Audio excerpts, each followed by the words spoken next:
গান বাজনা ফাইলে তো ঠিকই শেয়ার করেন, আজকে না হয় আমার রসুলের জন্য আপনার জন্য এই ভিডিওটা শেয়ার করে সকল মানুষকে দেখিয়ে দিবেন। আমার রসুল মেরাজের রাতে যখন যাচ্ছিল, হঠাৎ চতুর্থ আসমানে ইদ্রিস নবীর সাথে দেখা। ইদ্রিস নবীকে বলতেছে, হে ইদ্রিস, তুমি তো জান্নাতের নাচ নিয়ামত খাইলে, জান্নাতের মধ্যে ঢুকলে।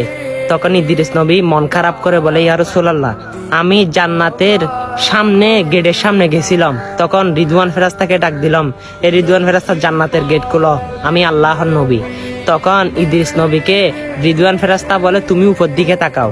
তখন ইদ্রিস নবী উপর দিকে তাকালো, দেখতেছে সেখানে আখেরি নবীর উম্মত যতক্ষণ না আসবে, যতক্ষণ জান্নাতে প্রবেশ না করবে, ততক্ষণ জান্নাত কারোর জন্য খোলা নাই। আমি ইদ্রিসও আল্লাহর জান্নাতে ঢুকতে পারি নাই। সুবহানাল্লাহ। দেখেন, আপনি, আমি, আমার নবী যদি উদ্বোধন না করে, উদ্বোধন হবে জান্নাত, আপনিও ঢুকবেন সে নবীর পিছনে পিছনে। অবশ্যই অনেক ভিডিও আপনারা তো মানুষের কাছে পৌঁছান, এটা না হয় পৌঁছে দিন। আল্লাহ রব্বুল আলামিন দেখেন 10টা পৃথিবীর সমান একটি জান্নাত আপনার জন্য রেখেছে। সুবহানাল্লাহ। ভিডিওটা শেয়ার করে দিন। আমিন।